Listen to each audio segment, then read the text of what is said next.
My name is V. Narendra Kumar and we are from NRK Academy. And today we have another story of Rabindranath Tagore's. And the name of this story, short story, is called The Child's Return.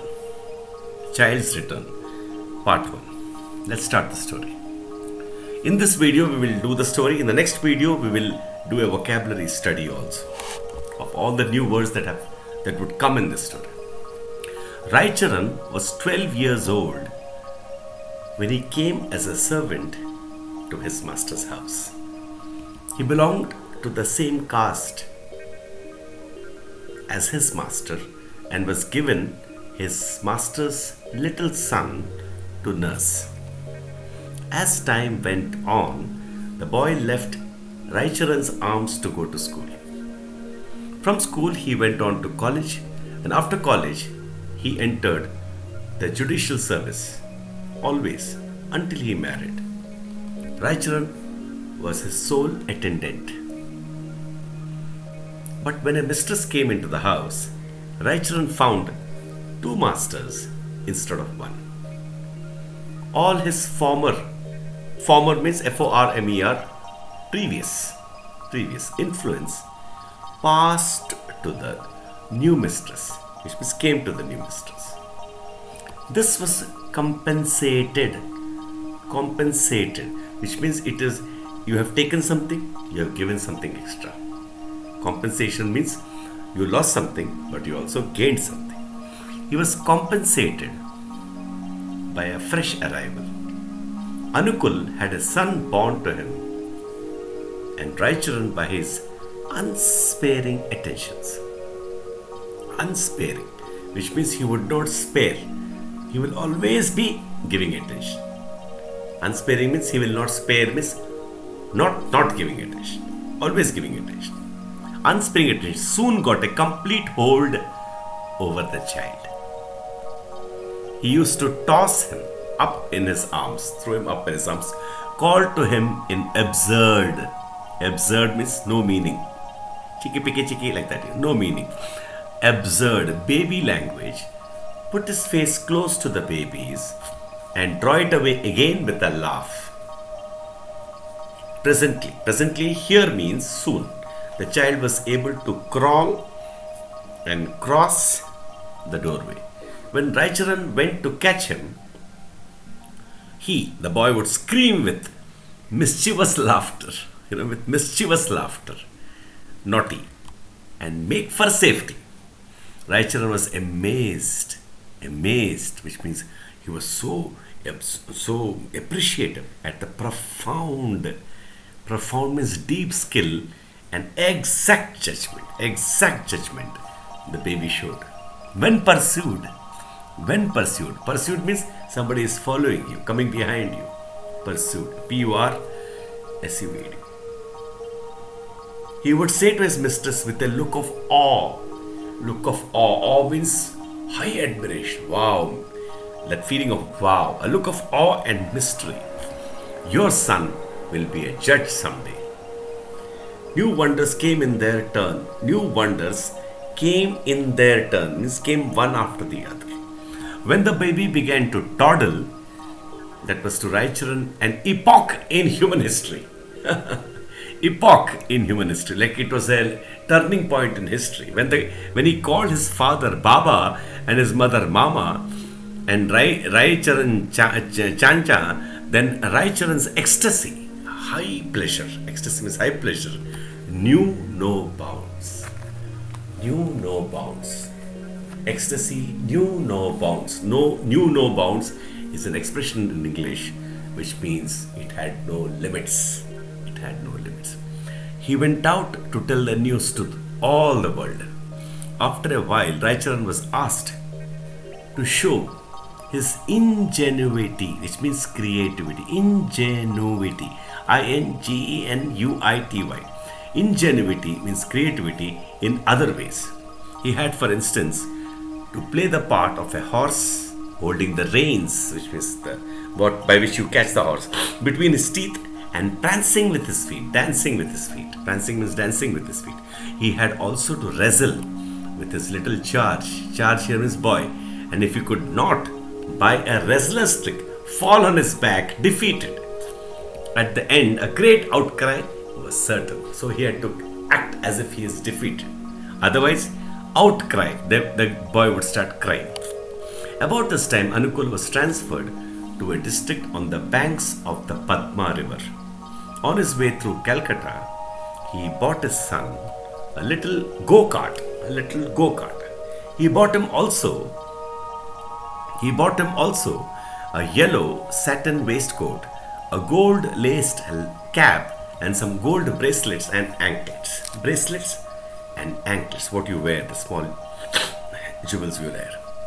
Raicharan was wont to take these out and put them on his little charge with ceremonial pride.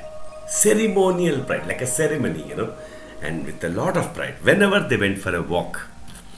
Then came the rainy season, and day after day, the rain poured down in torrents. Torrents means heavy rain, dum, dum, dum. The hungry river, like an enormous snake, swallowed down terraces, villages, fields also, and covered with its flood the tall grasses and wild casuarinas on the sandbanks. From time to time there was a deep thud as the river banks crumbled. The unceasing roar. Unceasing, which means not stopping. Roar, high sound of the main current. Main current means river, could be heard from far away. Masses of foam, FOAM, that white thing comes when all the water is collected in one place, carried swiftly past, proved to the eye the swiftness of the stream, fast movement of the stream, swiftness. One afternoon, the rain cleared.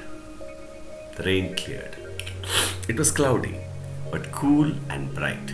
Raicharan's little despot means that small boy, did not want to stay in on such a fine afternoon. His lordship means like that small boy only, like a king he is, climbed into the go-kart. Raicharan, between the shafts, dragged him slowly along till he reached the rice fields on the banks of the river. There was no one in the fields and no boat on the stream. Across the water, on the farther side, the clouds were rifted in the west. The silent ceremonial of the setting sun was revealed in all its glowing splendor. Splendor means beauty. Glowing, the sun was glowing on the river. In the midst of all that, midst means middle, of all of that stillness, the child, all of a sudden, pointed with his finger in front of him and cried, "Channa, pitiful." Close by on a mud flat stood a large kadamba tree in full flower. My lord, which means the baby, looked at it with greedy eyes, and Raicharan knew his meaning. Only a short time before he had made out of these very flower balls a small go-kart, and the child had been so entirely happy, dragging it about with a string, that for the whole day Raicharan was not asked to put on the reins at all. He was promoted from a horse into a groom. But Raicharan had no wish that evening to go splashing knee-deep through the mud to reach the flowers. So he quickly pointed his finger in the opposite direction, calling out, "Look, baby, look at the bird." So he didn't want to get him the flower. And with all sorts of curious noises, he pushed the go-kart rapidly away from the tree. But a child, destined to be a judge, cannot be put off. Put off means you cannot change his mind so easily. And besides, there was at the time nothing to attract his eyes. And you cannot keep up forever the pretense of an imaginary bird. He's saying bird, but there's no bird there. The little master's mind was made up, and Raicharan was at his wit's end. Wit's end means doesn't know what to do. You don't get any idea what to do. That's the meaning of wit's end. "Very well, baby," he said at last. "You sit still in the cart, and I will go and get you the pretty flower. Only mind you, don't go near the water." As he said this, he made his legs bare to the knee and swam across through the oozing mud towards the tree to get the flower for the baby. The moment Raicharan had gone, his little master's thoughts went off at racing speed to the forbidden water. The baby saw the river rushing by, splashing and gurgling. Gurgling, that sound it comes, gurgle, like that. As it went, it seemed as though the disobedient wavelets themselves were running away from some greater Raicharan with the laughter of 1,000 children. At the sound of their mischief, the heart of the human child grew excited. The human child grew excited, looking at the waves of the rivers, rushing and restless. Excited and restless, the human child.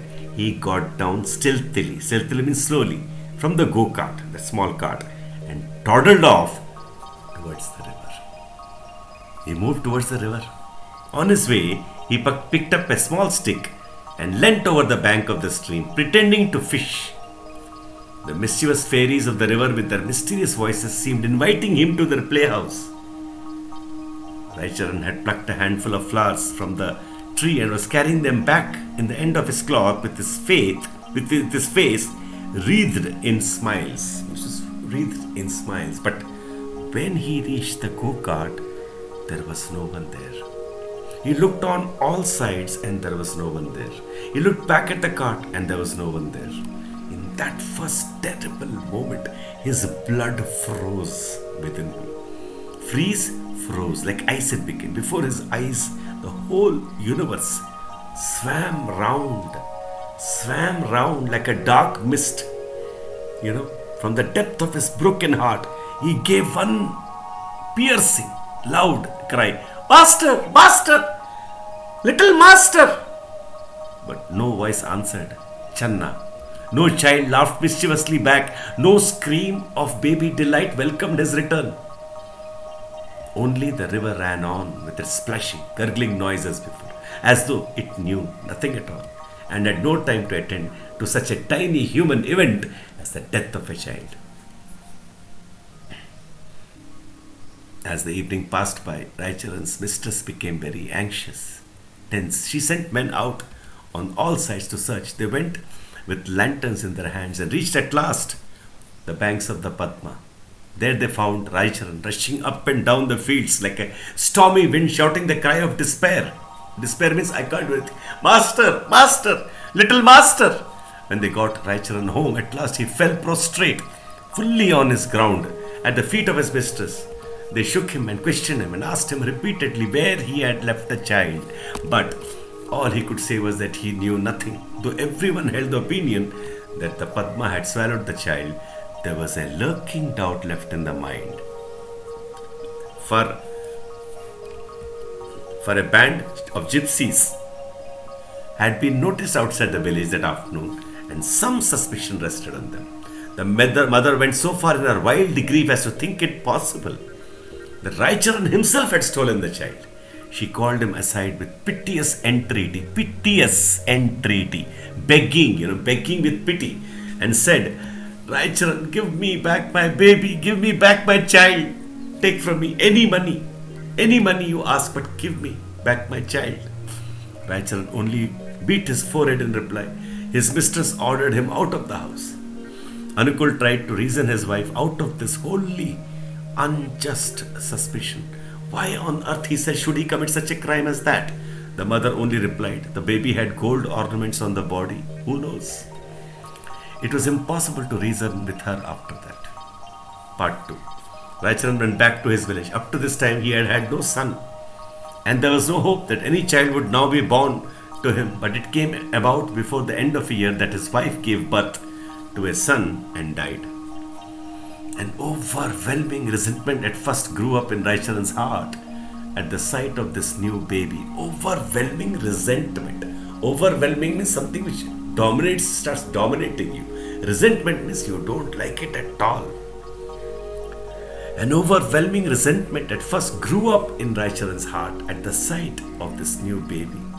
At the back of his mind was resentful suspicion that it had come as a usurper in place of the little master. He loved the little master, the earlier baby.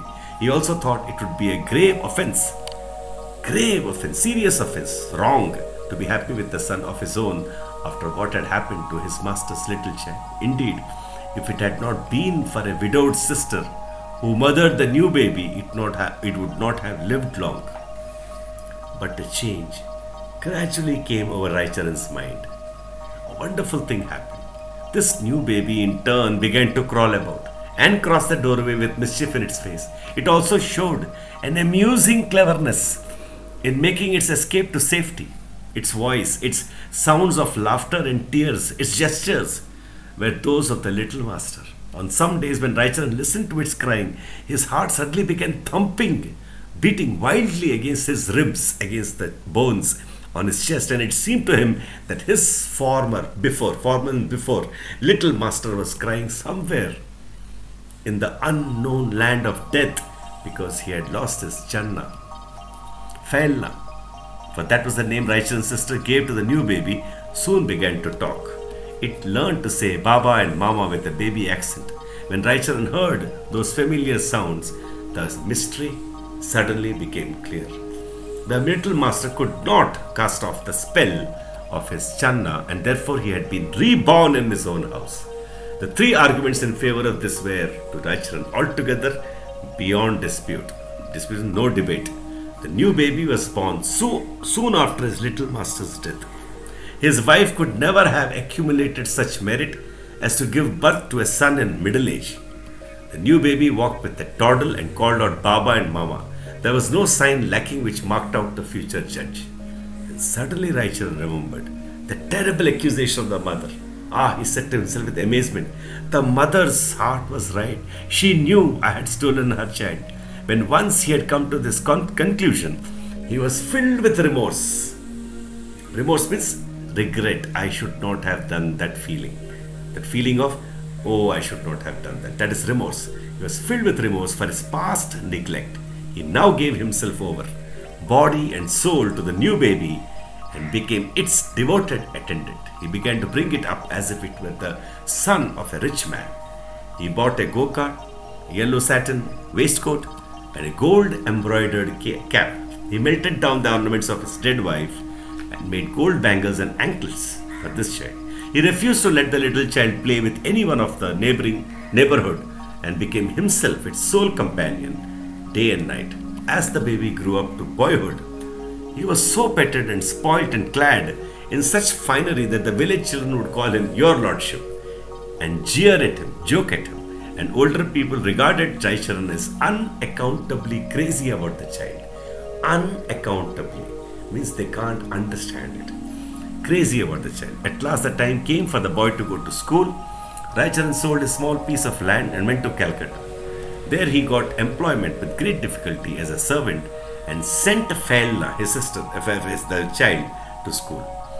He spared no pains to give him the best education, the best clothes, the best food. Spared no pains means he did everything. Meanwhile, he himself lived on a mere handful of rice and would say in secret, Ah, my little master, my dear little master, you loved me so much that you came back to my house. You shall never suffer from any neglect of mine. 12 years passed away in this manner. The boy was able to read and write well. He was bright and healthy and good looking. He paid a great deal of attention to his personal appearance and was especially careful in parting his hair. He was inclined to extravagance, spending. Extravagance means spending, and finery, which means good things. Finery means good things, and spent money freely. He could never quite look on Raicharan as a father because, though fatherly in affection, he had the manner of a servant. He looked at his own father like a servant. A further fault was this, that Raicharan kept secret from everyone that he himself was the father of the child. The students of the hostel, where Failna was a boarder, he was living in the hostel, were greatly amused by Raicharan's country manners, village manners. And I have to confess that behind his father's back, Failna joined in their fun. He used to make fun of his own father. But in the bottom of their hearts, all the students loved the innocent, tender-hearted old man. And Failna was very fond of him also. But as I have said before, he loved him with a kind of condescension. Condescension means with a superior-inferior feeling. I am superior. He always felt superior to the father. Raicharan grew older and older, and his employer was continually finding fault with him for his incompetent work. He had been starving himself for the boy's sake, so he had grown physically weak and no longer up to his daily task. He would forget things and his mind became dull and stupid. But his employer expected a full servant's work out of him and would not brook excuses. The money that Raicharan had brought with him from the sale of his land was exhausted, completed. The boy was continually grumbling about his clothes and asking for more money. Chapter 3, Part 3. Raicharan made up his mind. He gave up the situation where he was working as a servant and left some money with Felna and said, I have some business to do at home in my village and shall be back soon. He went off at once to Barasat where Anukul was magistrate. Anukul's wife was still broken down with grief. She had had no other child. One day Anukul was resting after a long and weary day in court. His wife was buying at an exorbitant price, high price. Exorbitant means high price. A herb from a mendicant quack. Quack means cheat, which was said to ensure the birth of a child. A voice of greeting was heard in the courtyard. Anukul went out to see who was there. It was Raichar. Anukul's heart was softened when he saw his old servant. He asked him many questions and offered to take him back into service. Raicharan smiled faintly and said in reply, I want to make obeisance to my mistress. Anukul went with Raicharan into the house where the mistress did not receive him as warmly as his old master. Raicharan took no notice of this, but folded his hands and said, It was not the Padma that stole your baby, it was I. Anukul exclaimed, Great God! Huh? What? Where is he? Raicharan replied, He is with me. I will bring him the day after tomorrow. It was Sunday. There was no magistrate's court sitting. Both husband and wife were looking expectantly along the road, waiting from early morning for Raicharan's appearance. At 10 o'clock he came, leading Felna by the hand. Anukul's wife, without a question, took the boy into her lap and was wild with excitement. She was so wild with excitement. Sometimes laughing, sometimes weeping, touching him, kissing his hair and his forehead and gazing into his face. Looking into with hungry, eager eyes. The boy was very good looking and dressed like a gentleman's son. The heart of Anukul brimmed over with sudden rush of affection. Nevertheless, the magistrate in him asked, Have you any proofs? Raicharan said, How could there be any proof of such a deed? God alone knows that I stole your boy and no one else in the world. When Anukul saw how much he wanted, eagerly with lot of interest, his wife was catching to the boy, he realized the futility. Futility means useless. Futility means uselessness. The futility of asking for proofs. It would be wiser to believe. And then, where could an old man like Raicharan get such a boy from? And why should his faithful servant deceive him for nothing? But he added seriously, Raicharan, you must not stay here. Where shall I go, master? Said Raicharan in a choking voice, folding his hands. I am old. Who will take in an old man as a servant? The mistress said, Let him stay. My child will be pleased. I forgive him. But Anukul's magisterial conscience would not allow him. No, he said, he cannot be forgiven for what he has done. Raicharan bowed to the ground and clasped Anukul's feet. God, Master, he cried, Let me stay. It was not I who did it. It was God. Anukul's conscience was more shocked than ever when Raicharan tried to put the blame on God's shoulders. No, he said, I could not allow it. I cannot trust you anymore. You have done an act of treachery. Cheating. Treachery means cheating. Raicharan rose to his feet and said, It was not I who did it. Who was it then? Asked Anukul. Raicharan replied, It was my fate. But no educated man could take this for an excuse. Anukul remained obdurate. Obdurate means stubborn.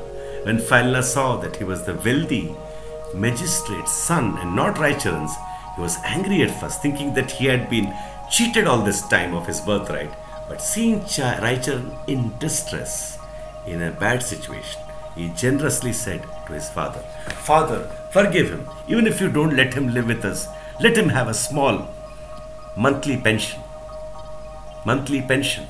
Some amount. After hearing this, Raicharan did not utter another word. He looked for the last time on the face of his son. He made obeisance, which means he folded his hands to his old master and mistress. Then he went out. Then he went out and was mingled, joined in with the numberless people of the world. At the end of the month, Anukul sent him some money to his village, but the money came back. There was no one there of the name of Raichar. There was no one there of the name of Raichar. So that's how fate played with the man's and how the emotions all came out. This is one of the great stories of Rabindranath Tagore. Thank you so much.